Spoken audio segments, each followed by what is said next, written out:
Do I start this program by dancing reggae or amapiano? Yes. Jamaica, the reggae girls are in. The South Africans are in. The Moroccans are in. Also, Nigeria, we call the giant of Africa, is they're in. And we have the Colombia. Surprise, surprise, surprise. Welcome to Champions Arena with Bolaji, and I have a panel of guests. Today is not about my dancing skills. It's about discussing about the 2023 World Cup, Women's World Cup going on in Australia and New Zealand today. So I have people here that is going to discuss about the exciting things that happen. We are past the qualification stage. The qualification stage now.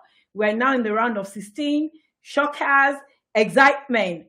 So I'll start with the shockers. Canada out, Germany out, and Brazil out. Surprising to me.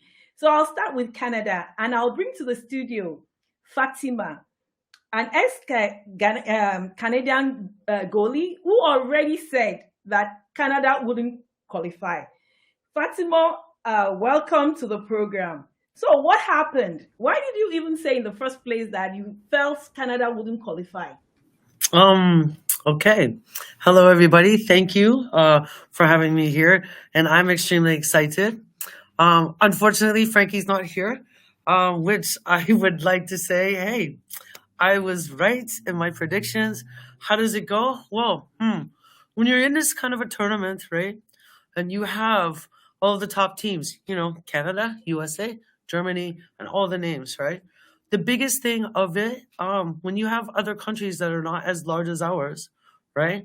The selection is always grand. When you have smaller countries that have smaller teams, then the selection is always on point. When I saw the warm-ups and just by a goalie's perspective, the first game always sets the tone to where you will be playing in the tournament. And when Nigeria and Canada played, right, and they had tied, I saw it that Nigeria, and it was funny because my prediction was Australia to go in because they were the strongest of the pool. And I just knew Nigeria because of how they played together as a team, lots of shots. They have an amazing, amazing goalie. And the problem with our country as being Canada, unfortunately, I'd say that we underestimate other countries. And I think with my prediction with Nigeria coming through, which I'm extremely happy with all the rest, what is it? 3 out of the 4 African teams made it through.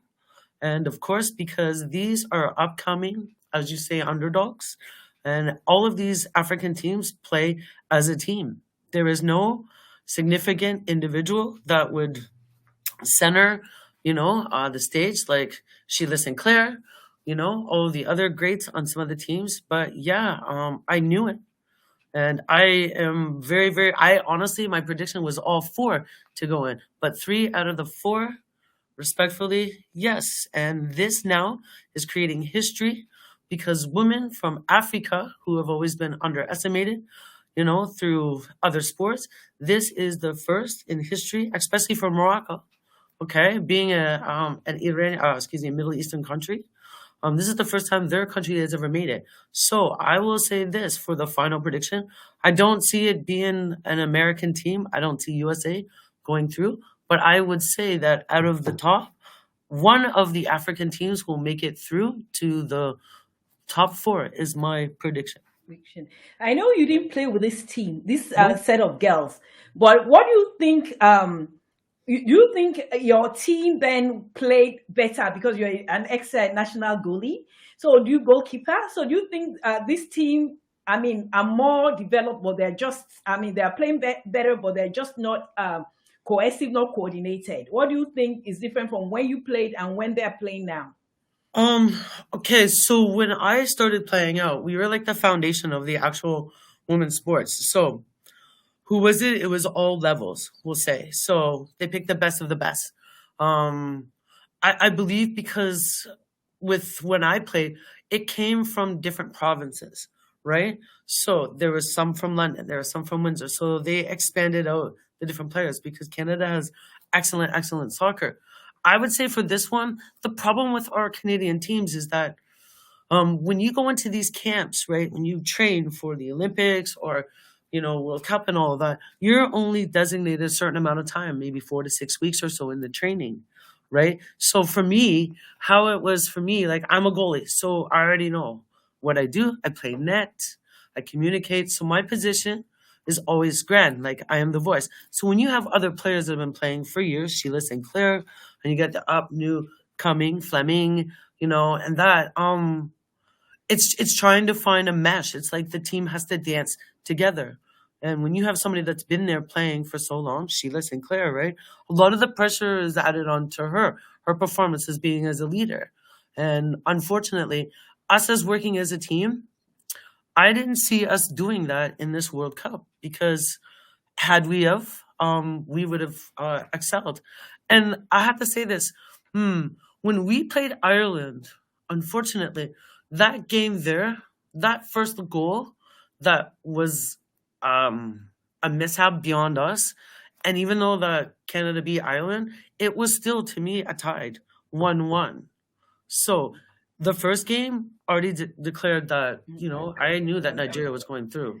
Okay, I like Jeremy right to come in. Jeremy is a coach and he's coached different levels of Canadian players. So Yeah. what do you think? What do you see from a coach perspective about this Canadian team before we go to the other giants that are I feel fell, which we expected them to go through to the next round. I mean, go through to the pass the qualification round to the round of 16. So what do you think happened with that Canadian team? I can't hear you. Oh, what do you think went wrong with the Canadian team? Yep. Yeah. Sorry, I had to unmute myself. Yeah, I think like part of it is definitely selection, but I think it was more about the selection that was chosen for the pitch at the time of the game. When we played against Nigeria, again, we started with some of the old guard. I think Christine Sinclair is more suited now, given her age, that she's much better coming off the bench and being a supporting actor as opposed to being the primary. Some of the other girls that were on there, I think, I agree with Fatima in the sense that they were not playing together as a team. They were individuals out there playing a sport. Individually, they're very strong players, and I can see why they were picked and chosen for the team. But again, I'll echo what I said last week when I obviously predicted the wrong thing as far as Yes, I them was going getting to take through, you up on and I'll that. take all ownership on that. What I did say though is that if they pick the same squad that they picked for Ireland, and you've got the younger, faster legs and the creativity that they do bring to the table, then I think they have a very strong chance of getting through. And that's why I was going to choose them to go through. Yeah. They didn't do that. They went back to the old guard again. And then when they made their substitutions at half, they did the same thing. They took off some of the newer, like Heidemann and so on, and they brought on some of the old guard again to try and bring back. And it just doesn't work. I'm sorry. Like, they need to play together. And you're right, Fatima, in the sense that Nigeria certainly played as a squad, as a team. There was no names on the back of the jerseys as far as who you would recognize as being the best player or the worst player. They just played it as a cohesive unit. And the countries that go far in this tournament, and Germany, unfortunately, same thing. They got on their heels. They did the same thing. They tried to play individually. You could see their attacks were breaking down, and they were easy to defend because of the fact that they were doing just that. They were trying to attack individually instead of as a group. That's and right. when you do that, it totally messes up your play. And it gives an advantage to the team that's trying to defend against you. And now they have a psychological advantage on top of that. Just before I say anything else, I really just want to say a quick shout out to my daughter and her team. They played, a real tough match this past week. And my daughter had the one goal at the end of the game that sort of put everything away. So shout out to Natasha and Lambeth Herms for those girls for doing just an amazing job this week. So anyway, yeah, go ahead. Good job, Natasha. Congratulations. Thank you. Yeah, for the future, those are the future of Canada. Future and I hope females. Yay. female female soccer. That's nice. Robbie, what do you think about the German team? Oh, wow, man. Robbie, asking you, what do you think about the German team? What happened? Good evening, everyone. It's good to be here once again. And of course, it's good to see the face of Fatima, beautiful and like your hair. Jesus. Jeremy also here. Jeremy also here as well. Good to see you guys. So, talking about Germany, I think it has been a very disappointing campaign for the Germans. Last year's World Cup as well for the men's national team, it was also a very disappointing campaign for them. And ironically, they were also knocked out by South Korea. That was in Qatar last year. And the same thing also repeated itself a couple of days ago. Germany won their first game against Morocco 6-0. They lost to Colombia, a very surprising result. They lost to Colombia 2-1. And of course, going into dying stages of that game, as of 90th minute, it was all square, and that 1 point would have done them a world of good. But Colombians were not satisfied with the point, and of course, they were able to find a way to get the winner from that game. And going into that game against South Korea, I will tell you that I was very surprised Germany struggled. Because Korea scored first, and of course Germany did not score until very late in that game, and of course that goal also came via the penalty spot as well. So I think it's been a very disappointing campaign for Germany, especially for Alexander Popp. This is one player that is of more or less, should we say, a cult figure when it comes to women's football in Europe. And of course, during this last couple of days, she could not do anything to help her team. And I think this more or less reflects badly on German football. The kind of football they've played over the years has been attractive. And of course, we could talk about some years back when German football was failing. They had to go back to the drawing board, and of course, they had to implement a 10-year plan that saw them revamp football as far back as more or less, should we say, high schools, where they had to scout for very, very good talent across the country. And that saw them win the World Cup, where they defeated Argentina in the finals. And from there, they also went on to do great things in age grade competitions as well as the senior national team. But I think with the failure of the men's team last year and the failure of the women's team this year, I think they have a lot of work to do. And of course, it remains to be seen how fast they can bounce back, because the rest of Europe, they are not waiting for German football. Yeah, thank you, Robbie. Yes, I agree with you. I mean, looking at it from a sportscaster, that's a good review about the German team, because we already, believe the German team, like they defend and they will attack with methodically, but these things did not happen in both World Cups, both the men and the women. I'd like to introduce Peter Jite Asagba to even the program and to just talk about the Brazilian team. What do you think? Quickly talk about the Brazilian team, because I'm also going to ask Taofi quickly to talk about the Brazilian team. Okay, hello everybody. Nice to be here once again. For the Brazilians, I'd say, when it comes to Brazilian football, you expect much. They are the protagonists of this game as we know it today. Unfortunately, it hasn't fallen well for them. It's been quite a case of touch and go with them. I was quite surprised that Brazil would go out of the tournament in the first round. Somebody remind me again, who were their last opponents? Who beat them? Yeah, That was. Just give me 1 second. Go on, and I'll tell you. Okay, it was Jamaica. the last opponent was France. Yeah, Jamaica. The last opponent was France. Jamaica, yeah. It was Jamaica that was a draw. Yeah. Yes, it was Jamaica, and then in the other game, they lost to France, was it? France, yeah, they lost to France, yeah. So what they did, they lost to France. They beat Panama, and then they now drew with Jamaica. Drew with Jamaica. You see, and the thing is, in the game against Jamaica, this was a game they knew they had to win. And now you put these two countries together in a football game of any category, you automatically expect the Brazilians to win. Absolutely. And Absolutely. that was not the case here. In fact, if anything, the Brazilians were just lucky that the Jamaicans did not score at all, because it would have been a big story. You know? And Yes. the Brazilians, they put in the much that they had into the game. It was not good enough, but that was all they had. And if that was all they had and they were unable to beat Jamaica, it certainly says something about the squads, about the state of Brazilians football in the women's game. Because I clearly was expecting.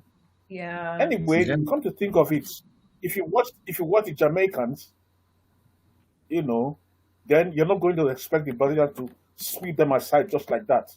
No. And they really did live up to expectations. I mean, in the opening game against France, their player, Khadija Shaw, was sent off. And still, they managed a draw against France, which are one of the No, France beat superpowers of them. women's football today. France beat them. Oh, did France beat them? Yeah. Oh, sorry, my They drew mistake. Okay. against, yeah, Okay. they drew against Jamaica, They drew and yes, France beat them 2-1, and they beat Panama.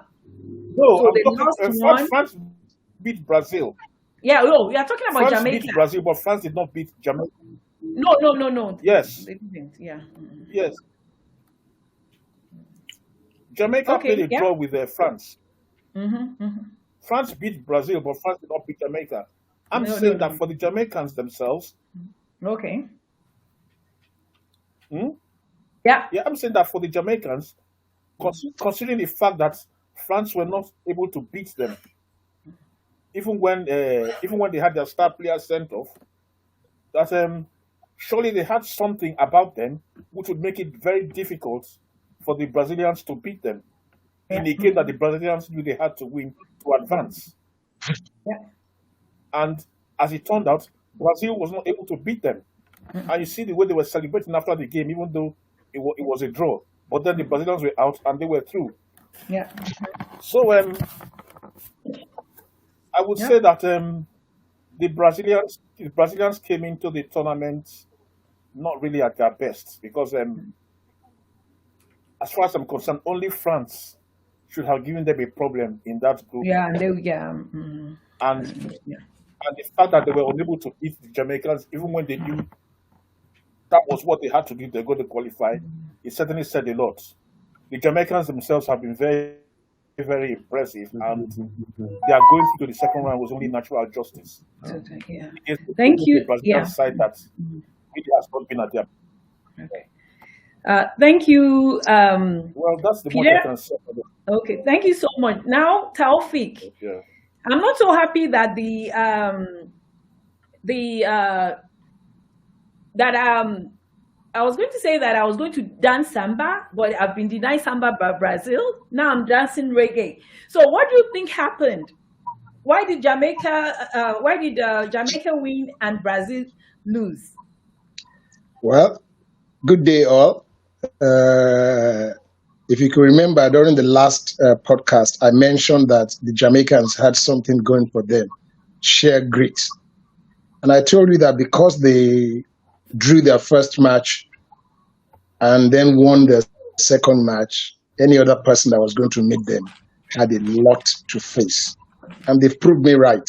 That's the Jamaicans. I'm happy they are in. I feel very bad for Brazil, but like Peter said, they weren't up to task this time around. If a Brazilian team that could bring Mata to this World Cup, and Mata will be coming to, I think, her 6th World Cup, that tells you that it is the name that they were trying to bank on. Yes, we've had other players like Christian who had done their bit and they had gone. But there's a young player in that Brazilian team, Borges, that I expected much more from. But somewhere along the line, like Peter said, the team they brought to this World Cup wasn't good enough. All the matches they played, it wasn't the normal Samba flow. They were always coming from behind. Against France scored first. They struggled to equalize before France scored the second goal. So if you see what they were playing, we are only looking at it from the old Brazilians that we know. Yes, Samba, free flow, that kind of thing, but that's not what they brought to this World Cup. They brought an average team, and it would have been bad if they had qualified and all of us were looking forward to them getting to the finals or winning the cup, and then a minion trashes them badly. Yes, they've saved face with what happened. They lost a match, they had 2 draws. It would have been worse.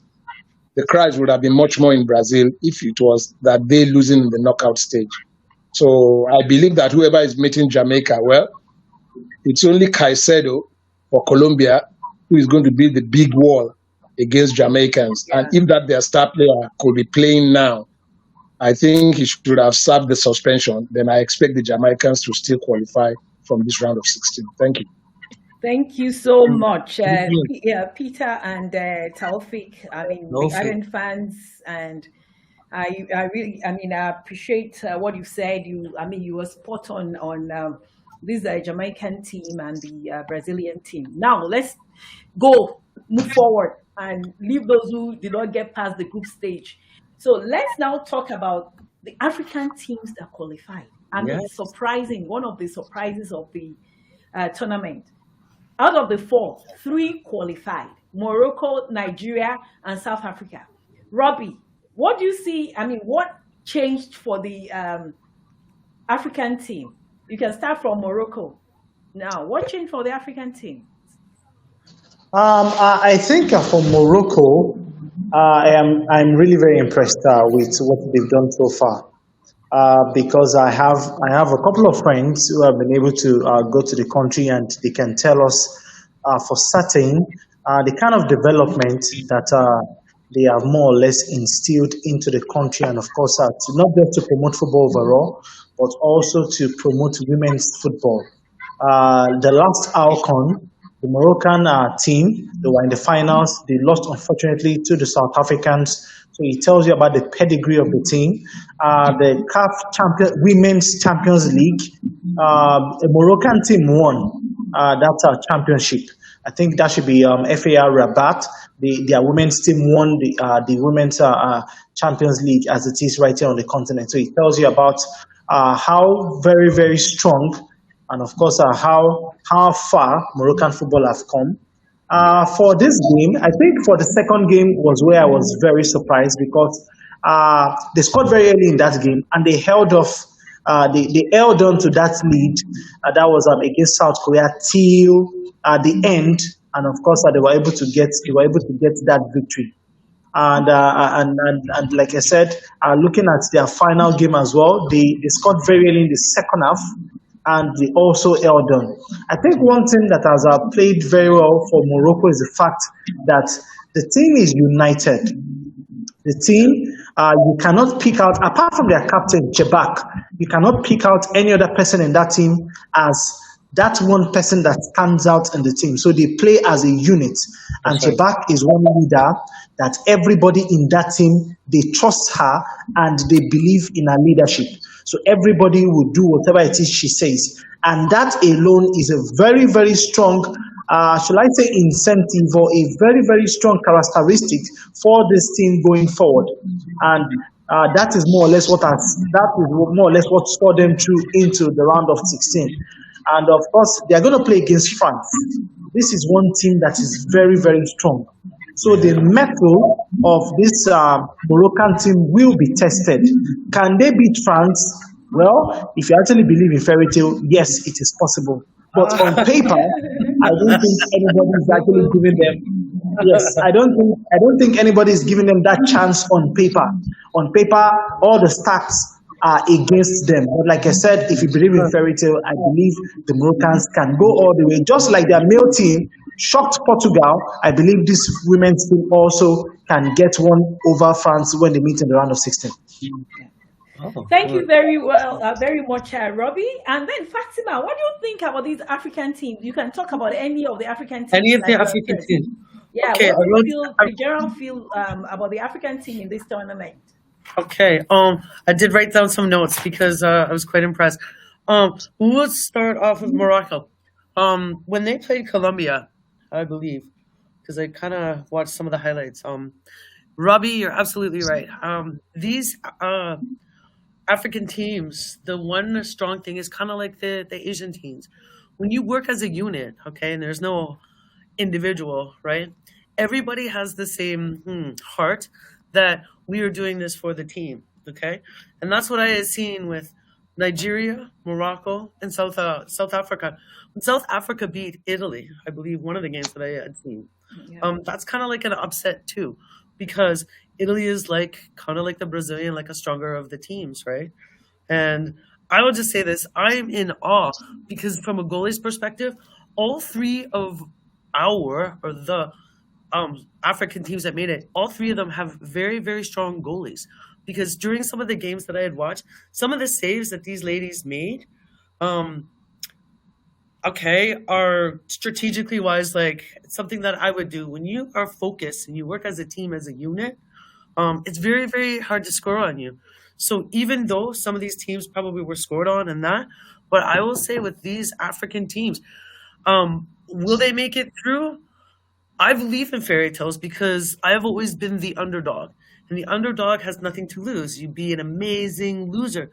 With these goalies that keep them in the game, I believe that one out of these three African teams, you'd be surprised. I think they may make it in the top 8. Which one? My guess is Nigeria, because they have a serious, serious bond. And the three women, Ohala, Ashola, and Kanu, when I was watching, one of the ladies put in a hat trick. When you put in a hat trick as an underdog on a goalie, that is like a big upset, okay? Because other players will remember you, and you put fear in that goalie, that's how you score. And I'm just so impressed. And my brothers that are from other countries and that, hey, this is an uprising for the minority to be majority in these games right now. So Okay, plugging in, plugging in minority things. Okay, Peter, what do you think are the chances? Because Fatima really believes Nigeria will go far, yeah, and we remember that South Africa won the last Women's Nations Cup. So, do you really, really strongly believe in Nigeria getting past the round of 16 to the quarterfinal? Do you have the same faith as in the Nigerian team as Fatima has? You have it as Fatima, the same faith. I have been very categorical about this, and maybe it's something that one or two of us here may not want to hear as Nigerians, but Nigeria would stand a much better chance against another country. But the England I have seen in this tournament, I wrote one thing on my Facebook wall in response to the draw, putting Nigeria against England. 2 words: by Nigeria. That was the way I looked at it. I don't see Nigeria. I really don't. The England team has been awesome. Okay, all I expect yeah, of Nigeria is to give it a good fight. that's right. That's right. Is to give it a good fight. And Right. Okay. speaking on that, somebody mentioned fairy tales. Yeah, fairy tales do happen, and that is exactly what the case will be if Nigeria wins. But unfortunately, I don't really see that happening. But this England team is just too awesome. Yeah. I don't Nigeria will think make it a fight. that. I don't think Robbie believes that. But let me first Here, I like you, Peter. I do. let me first hear Taufik's opinion about this. I mean, what do you think about Nigeria? Because I know Robbie's opinion is totally different from what Peter is saying. So let me ask Taufik's opinion on this Nigerian We have to playing be South realistic about Africa. this. Well, basically, I don't fault Peter for thinking like that. However, I have a slightly different view. The way I say it is that the Nigerian team is just a little bit above average to me. But like Fatima said, the cohesiveness is unique. And it's going to go a long way for them. And if I were England's coach, as good as they are, I will still tell their strikers to play very close to our defenders so that they might end up getting a red card. So I'm looking at, if Nigeria is very careful and they don't lose the player, because I know that our defenders and midfielders are going to be hard on the English team. What they cannot make up in skill, they will make it up in brutal strength. So if Nigerians are very careful and they don't get a red card, it might not be easy for England winning. But nevertheless, Nigeria might be the underdog here, but I still have a belief that if they play their 11 players completely, anything can happen. Thank you.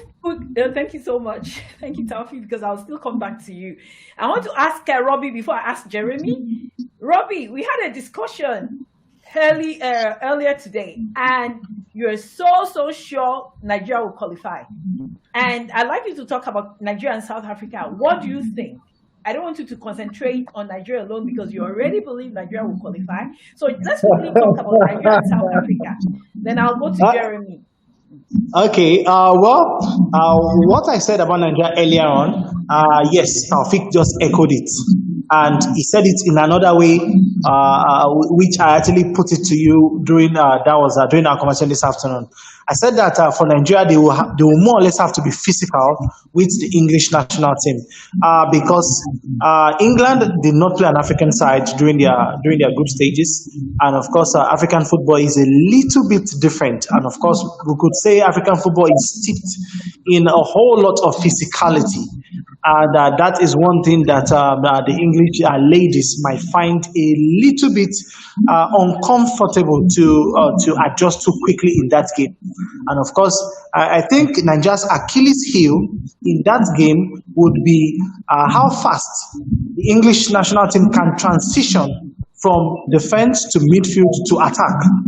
And we all know what somebody like Lauren James brings to the table. And she has been one of the standard performers in this tournament. And I think Nigeria will have a lot of work making sure that they keep her quiet if they want to stand a chance to make it to the quarterfinals. If they do not do that, if they make England come at them at every chance possible, I think there's going to be a whole lot of trouble.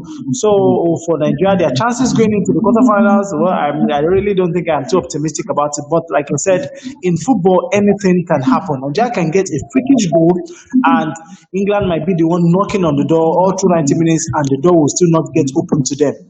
For South Africa, I think they have a very difficult task on their hands. This Dutch team, they are not the most exciting team to watch. I think their last game that they won about 7, they beat the Philippines 7. And of course, that was more or less like the easiest game that they had in that group. But one thing about the Dutch team is the fact that there is nobody in that team that is stylish. They do things by the book.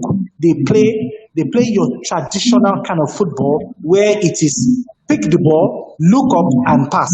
They are not doing anything aside those 3 instructions or those 3 directives on how to play football. So for South Africa that have struggled to keep their defense tight, I think, like I said, I am very confident South Africa will concede against the Dutch. In all their 3 games, they have not kept a single clean sheet. Nigeria has managed to do that. And of course, Morocco also managed to do that. South Africa and Zambia are the 2 teams in this World Cup for the African contingent that did not keep a single clean sheet. So that tells you the troubles of the South Africans already. they are out in the open for everybody to see. So I think that is more or less what is going to be also the Achilles heel of the South African team. Their defense is their weakness. They can score, but they can concede as much as they can score a lot of goals. And I tell you, for the Dutch, they are going to have a huge day against South Africa. So that is just my thought about Nigeria and South Africa. Oh, thank you, Robbie. And that takes us to my next question, which is very good. Is leading to what I would like to ask Jeremy. I know, Jeremy, after Canada, you support England. Yeah. I hope I'm still right. Yeah. So, with Lauren James and Russo, what do you think will happen in the next match with Nigeria? Because we have now moved on to now talking about this the next stage, the round of 16. So Robbie said, there's a possibility that Nigeria will win. Taufik said, yes, Nigeria can win. Both Fatima and Peter said Nigeria will. I think Fatima said Nigeria can win too. Peter said it's most likely Nigeria will win. The next round. Okay, yes. The next round. So what do you think? Yes, I'm talking about the next round. Okay, yes. So what do you think will happen? I put in the comments about the fact that the great thing about sport is that it's not played on paper, right? It's actually played on the pitch. I think the experience of England is going to shine through on this. I think one of the factors that gets missed sometimes is the psychological side of the game. And these girls, this is their first time. Speaking of Nigeria, it's the first time that they're ever advancing to this level and playing against a team of this caliber. I agree in the sense that they have been the only team really, for the most part, that has kept a clean sheet, but you can only do that for so long, and you can only sit back for so long and counterattack when you've got a team that understands what it is you're doing. So when England is going into this match, they know exactly what Nigeria has done to win. Nigeria can watch some of the stuff that England has done, but I don't think England has shown actually their full potential of this tournament yet. They only won 1-0 in the one game. They haven't had a ton of goals. James has not played really quite as strong as I expect her to play in this next round. Okay. So yeah, I'm not going to predict that this is what's going to happen, because we all know, from last week what my predictions turned out to be. But what I am going to say is that I think Nigeria is in for it, and I think that it's going to be a quality match. I think it's going to be, great to watch and see what does actually transpire. But I feel like the edge is there for England for sure, and I think the experience and the technical ability of that team is going to shine through. Thank you, viewers. I have a wonderful panel with diverse opinions, and we agree and we disagree on so many things. And I'm happy that we're not just together just to say things, because I have people, Fatima, that is a goalkeeper, introducing Jeremy Wright, that is a coach. I have Taufik, that is an ardent fan, a diehard fan of Man U. I have Peter, that is from Tottenham, and I have likes Tottenham so much. I have Robbie too, that is a podcaster. And the most important thing is that every single one of them is following this women's soccer, this tournament, this Women's World Cup tournament. And I'm so happy, and I hope this podcast will really, really pique people's interest in women's soccer, and that's the main reason for this podcast. So let's move on, my panel. Now I want to talk about Colombia. Surprise, surprise. Yes. Let me ask, yes. Robbie, what do you think about Colombia? How far and how, the youngest player so far, and how she has been doing so well. So, what's your one cent or one couple opinion? Well, for Colombia, like you said, I think they've been one of the surprise packages of this tournament. And if right now, okay, as of last time when we met, you said you're going to put us all on the spot. Aside Colombia, I think another country I admire 150% is Japan. And of course, the Japanese have been an amazing team. What they lack in size, what they lack in physicality, they make up for in how effective they play as a unit. For Colombia, I think they have something going for them as well. And this is one team that has been exciting to watch. The youngster in the team is also an amazing talent. This a goal against Germany is, I think, should be one of the goals of the tournament. Aside the goal that the captain of Panama scored against France. Oh, okay. I'm So sorry, we've okay. for that, for Colombia, I think they have their work cut out for them. It's not. It's He's cutting out. not going to be an Oh, easy round of 16 game. But I think that with the kind of talent that they have within the street, what yeah. Robbie, your voice is fading in and out. So we'll say yes, it's cutting in and out. So I think I'll move to anybody that wants to talk about Colombia again. Peter, do you have anything to say about Colombia and the chances? First of all, let me ask, who are Colombia's next opponents? Oh, Colombia is going to meet Jamaica, because I'm now going to talk about Jamaica too. Yeah. Okay, Jamaica. Okay, as far as I'm concerned, that's anybody's game. That game can go either way. The Colombians have been brilliant. I mean, if we were talking about football in a traditional sense, and we're talking about the men's game, whenever the World Cup is on, from the continent of South America, we're always looking to Brazil and Argentina, and in some cases, Uruguay. Colombia is always, what's that word they use now? They're always an odd chance, a dark horse, so to speak. That was what I thought would be the case in this women's football, and they have come out and surprised everybody. And the jewel in the crown has to have been Linda Caicedo, and that fairy tale goal she scored. God, Where that as Robbie was a- talking about. Yeah. Yes, as Robbie rightly put it then, she didn't go for power, she went for placement. It was very well placed. I mean, That was okay. yes, it's one of those goals you just want to talk about. So I would give the Colombians a fair chance, but as far as I'm concerned, that's anybody's game. Okay. They Okay. have been really, really impressive, and if this is as far as they go, then fair play to them. They will stand out as one of the revelations of the tournament. Yeah. So I'm applause. still going to put everybody on the spot about each of the teams. So let's about the next round. Now, Taufik, what do you have to say about the Jamaicans? Yes, because I mean they have to get a GoFundMe to come to this tournament, and they've been one of the surprises of this tournament. So, what do you think about the Jamaican team as a whole? Because they have Well, to, get money to come for the tournament. okay.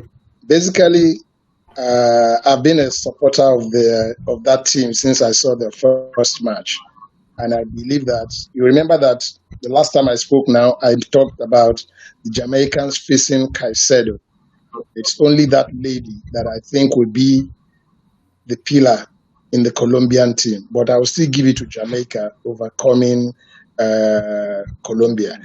However, there was something I forgot to mention when I was talking about Nigeria. All our group matches, our coach was soaking up pressure. If he uses that same tactic against England, even though we've had 2 clean slates, we might end up having 6-0. A landslide goal wash. Definitely, because he needs to allow his players to go out and attack, not mop up pressure from a team that will come all out against you. Just like Jeremy said, there's so much you can take back. If the wave of attack is always continuous and you think that you'll be mopping up, hoping for one counter attack that will give you 1 goal, and you now go and sit down at home trying to defend it. It wouldn't work that way. if he follows that same pattern of possession of 25%, 30%, hoping that something better will come up in one of those counterattacks, I'm sorry to say we might have a landslide goal sludge against us. But if he allows the team to go out and with the physicality, I believe that Nigeria will definitely do better. Thank you. Yeah. Farisma, you said something about Canada. You call it in Canada, it's called aggressiveness, but that's the. Rough house. We call it that is aggressive football. But isn't that part of winning when you're aggressive and you're rough about winning? So all these people like Taufik mentioned about physicality, is that all part of the game? So why do we think that should affect the player? I mean, people's play. If if you think rough play is not part of football or soccer, no, then what is it? Okay, so to explain that, Jeremy maybe concur on that. Okay, so coming from the high school I went to was Deal, a very diversity school. Right? We had one of the only black women's basketball teams. We were made up with like a Nigerians and whatever. So we had this term, right? When you want to be aggressive, we have to play roughhouse. And roughhouse is when you step it up and you put the passion into it. It's not about injuring anybody or so forth like that, right? Because we have a courtesy, respectful way we play honest. Keep the game honest. But when it gets to a level that passionate, you have to get rough, aggressive, fight for that nest. It's not about fighting that particular person, but we step it up. And that's what I was saying. Like when you have countries like Nigeria and all that, right? When they become aggressive, most of these top contender teams, they're not used to it. They're used to playing the respectful game. But when it turns out to be rougher, well, that's where they lose their focus because it sets the tone. Once you start playing in a passionate way, roughhouse, anybody's game. And it usually is the underdogger that takes over the main contender because because Canadians, we fight in passion. And there's a saying like roughhouse. And that's what that meant. Okay, Jeremy, I want to bring you in. Yeah. What do you think? You can explain the roughhouse as a coach, but what do you think about the US team? Do you think there should be? I mean, I feel they've been a disappointment so far. Yeah, do you think they should be more aggressive or more? No, I think they should be gone. Is what I think. They were inches away from being out of the tournament. And yes, I'm sorry, but I feel like they just aren't deserving of being in this round. Out of all the teams that we're talking about today, they're the one team that least deserves to be there right now. Absolutely. Just to sort of expand on what Fatima was saying there too, like it gets when you play a certain style, it's like hockey. You know, we'll equate it out in Canada here in hockey. If you get under somebody's skin, you've now taken them psychologically out of the game. Right. And whatever their strongest capabilities are, whether it's skill or, putting the ball across beautifully or whatever it is, you can actually take that out of their game a little bit because you've now gotten in their head. Right. And it's not that I totally agree with that style of play because when I'm coaching youth, I don't teach that. Right. But when you get into competitive side, you have to do some things that you need to do to win.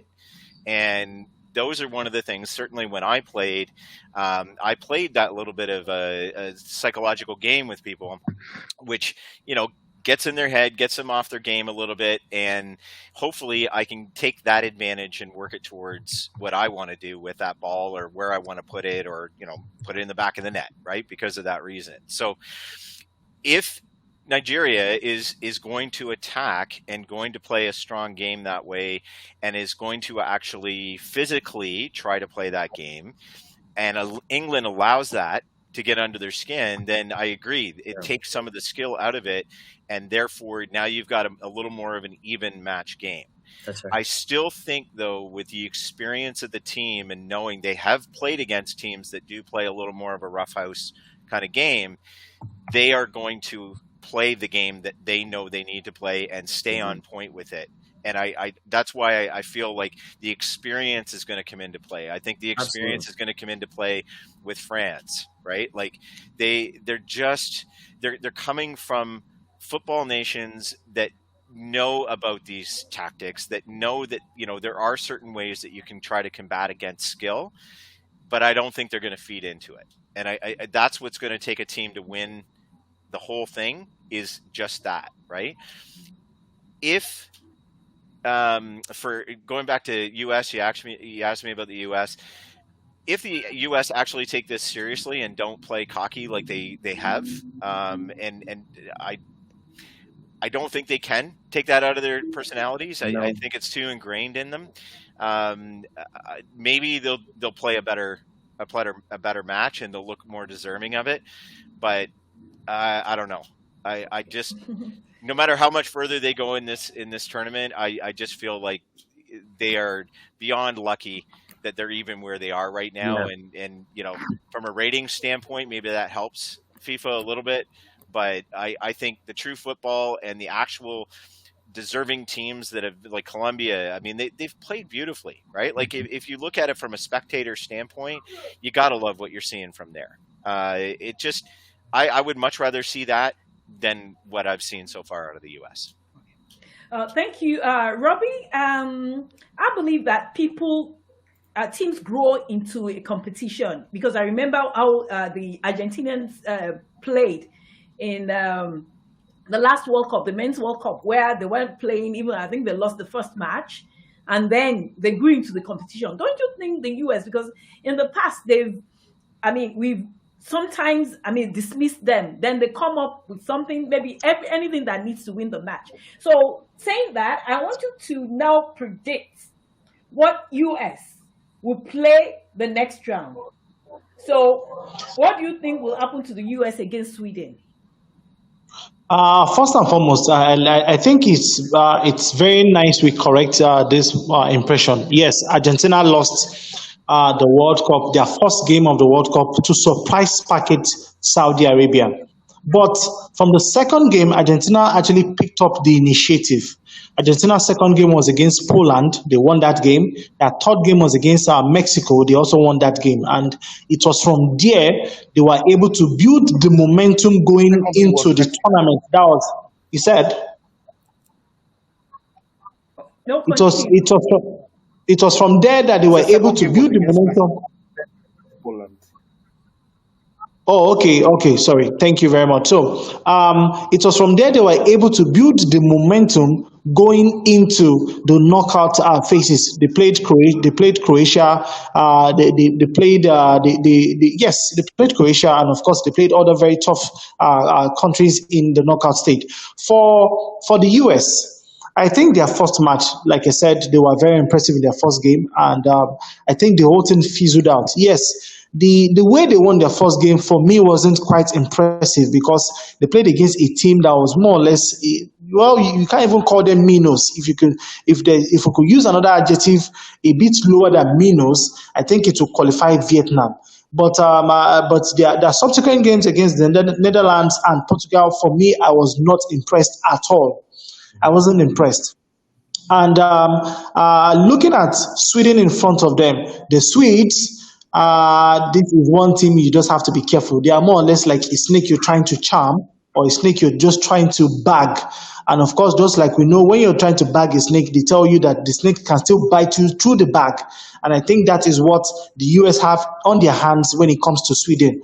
On paper, the US have all it takes to beat the Swedish. But I think, like I said, you just have to be careful. The Americans have not clicked in this tournament, and I think that is one thing that Sweden will want to take advantage of. If they can stifle them for as long as that game carries on, I think the Swedes have a chance. But it remains to be seen what the Americans' strategy will be in this knockout round. But like we all have agreed right now, I think the Americans should not be in this particular stage of the tournament. But they are right here, so it is just one thing we have to do. Can they inspire themselves and, of course, give us something to cheer about in this tournament? Let us wait and see when they play against Sweden. So I saw Taufik doing exercises, maybe in preparation to answer this question. We saw Spain beating Switzerland today in the round of 16. We saw Japan beating Norway. So what do you think about Netherlands versus South Africa. Then anybody can answer when Taufik, if you have any contribution, you can add to it. So we are just going to I'll quickly go through all those teams that are in the round of 16 and what you predict. Jeremy, Okay. you are okay. You can stick out your neck for any team. There'll be no one. Okay, Taufik, can you Right. just let us know? On paper, the Dutch have it. He did. Oh, By anybody? sheer Yeah. African support, I'll give it to South Africa. So I I'll give it make to South. midway. I'll not commit myself to any one of them, anybody's name. Because on paper, Okay. it's like a snake that will bite you at any time. Like Jeremy said, football is not paid on paper, but on the pitch. Okay, I agree with you. So now, I think Fatima said South Africa. Let's go to Sweden and US. I want to ask either Jeremy or Fatima because we know what they think. Peter, what do you think about the Sweden versus US match?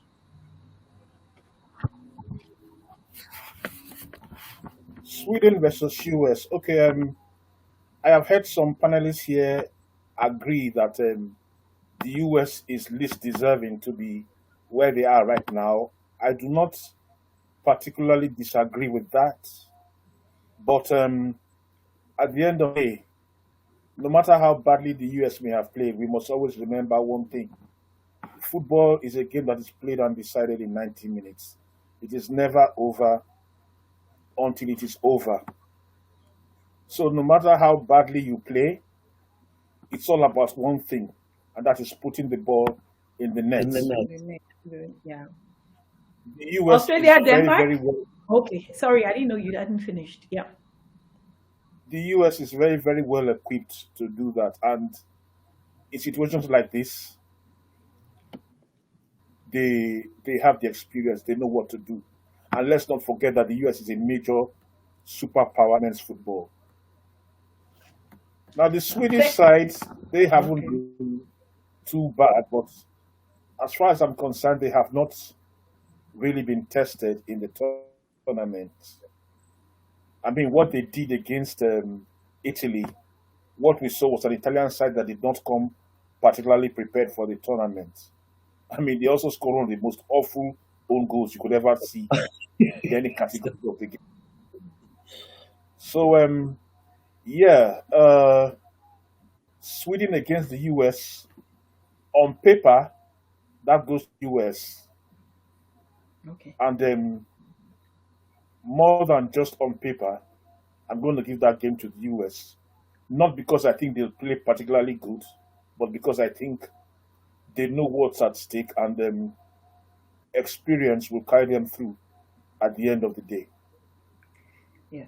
Jeremy, Australia versus Denmark, and then I'll have Fatima talk about Colombia versus Jamaica. So, Jeremy, go ahead. That's an interesting one for me because I mean you've got the hometown club that literally washed Canada right off the board with a 4-0 victory, and deservingly so. Wow.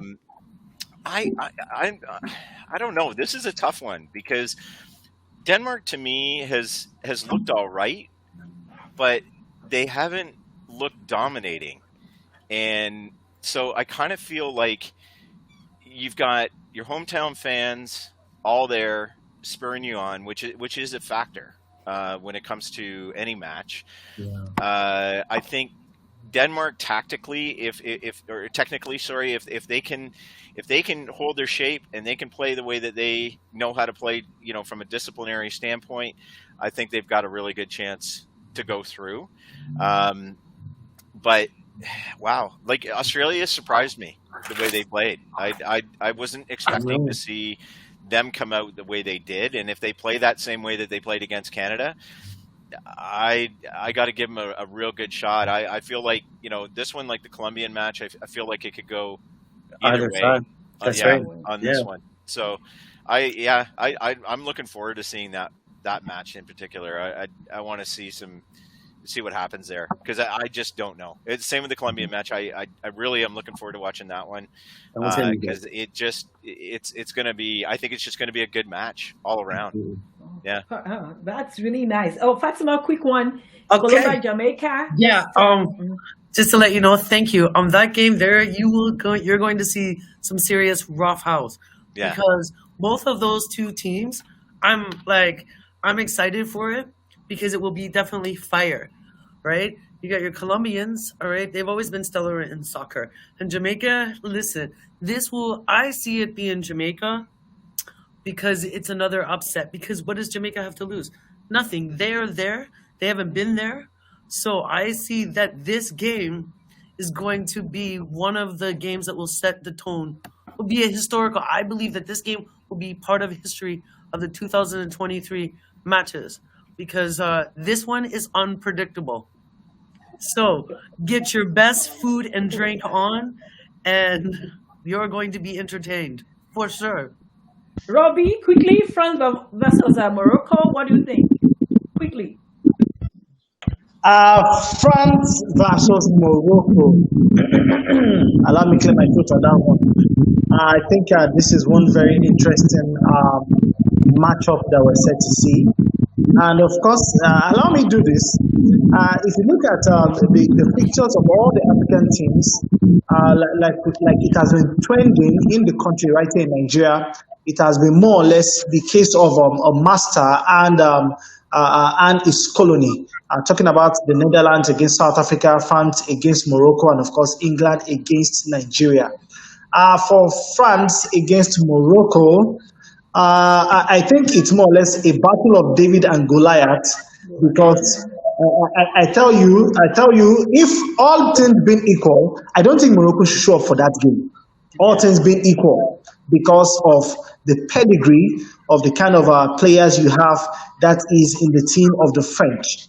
And we're talking about players from arguably PSG, Lyon, and name these teams in the French Women's League right there in France. So for Morocco, I think all they should do is more or less see how much experience they can get from this game.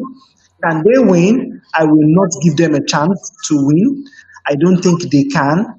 They don't have the experience. They don't have the manpower to get a victory over the French.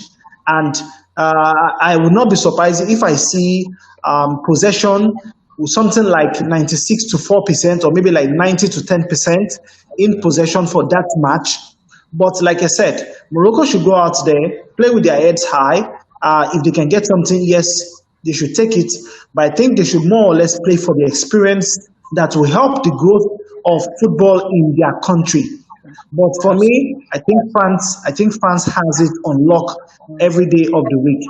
France to win that game. How many goals are they going to score? I have no idea, but I think France will win. Morocco will just more or less make it difficult, but France will ultimately get the victory from that game. Okay, thank you, Robbie. And now we're going to run off with this one: England versus Nigeria. If you say Nigeria, you say A and nay. That's how we're going to say it. I want hands up for people who believe Nigeria is going to win that match. I'm putting everybody on the spot until the next program. Nigeria versus England. Nigeria versus England. Who is saying that Nigeria will win? Let me see your hands up. Nigeria I'll go. Yeah. I have only 2 people That's who right. say Nigeria will win. So even Robbie, I can see you saying Nigeria will win. Robbie, are you with the yes people? Okay. I am with the no people. You are the no. So who are the people saying no? That Nigeria will lose?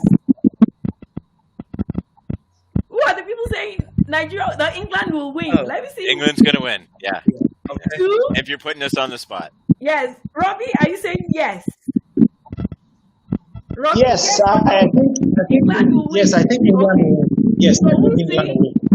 Okay, it's 3 against 2 today. We'll see the team England or Team Nigeria when we meet next time on our Lajo, next episode. Yes.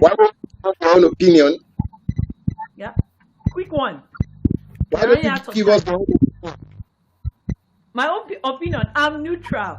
Yeah. Mine. Okay, let me just quickly say mine.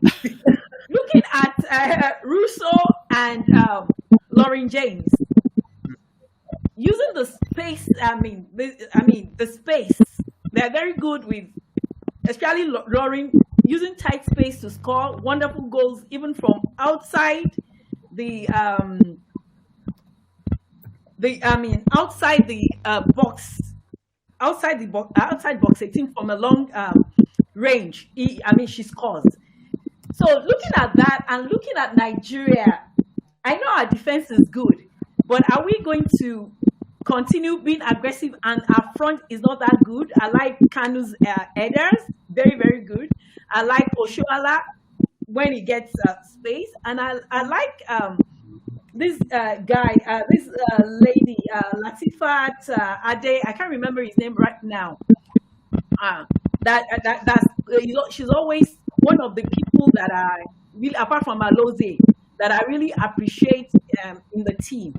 So if they can, apart from the defense, if they can use the front that have chances, and I believe in set pieces, maybe Nigeria will win. I just want to say one thing. Sorry, one thing that we all forgot. Okay, let me just say this. Towards England more than Nigeria, but anything can happen if those people are defense is tight. We don't give England space, and we make use of our half chances. I believe Nigeria can win. Why am I saying our? Because I'm supposed to be neutral. Nigeria's chances that Nigeria will win. Quick one, so that we can just not run too much over time. Yeah. I was just going to say this. Here's the thing that everyone forgot. Now, what happens if it's a tie, right? Then it's up to the goalies. So if it comes, when I say my prediction with Nigeria and England, if it were to come into a tie, we got to remember the goalies in this tournament, because they are the ones that will finalize and determine who is the winner. All right? So keep that in mind, because there have been amazing goalies. That's all I have to say. Okay. Thanks, Fatima, for pitching for the goalies. There's no time for Jeremy to pitch for the coaches now, which coach he likes. We'll talk about it on the next broadcast. So thank you, everyone. I really appreciate you. You just say that this is still, in our rough stages, and things will be improved. We'll do better next time. I really appreciate every one of you, Fatima, Jeremy, Robbie, Taufik, and Peter. It was nice having you on this program. I appreciate you. Thank you so much. Till next time we meet, please follow this program, Champions Arena with Bolaji, on podcast. The podcast is on Facebook, on Twitter, on Instagram, and on YouTube.